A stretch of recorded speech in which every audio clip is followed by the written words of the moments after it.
Guys, punta kaming palengke. Uber. So, pick up in 3 minutes. Ayan, oh. 1 minute. Oh, nag-aantay kami dito sa kalsada. Ayan na yung Uber namin. Pag-splatan. Pag-ignorante man natin kadwa ako na po pakawanan na kami. So, mag-market muna kami, guys. Sama ko si Ading. Sure, sure. Hanga sanay mapanagpalengke ng ka-Tesla. Crazy. Nakaterno kami. Nakaterno kami. Hindi kami nag-usap niyan, guys, ha.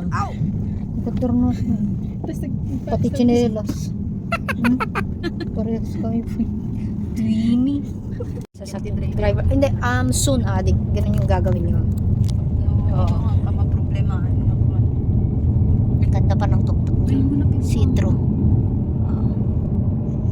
Tesla electric kasi, Adik. Electric siya.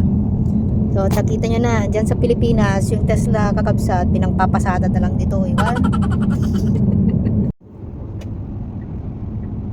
Talyaw-talyaw. Nagmamasid sa paligid. So, almost nandito na kami sa V-City.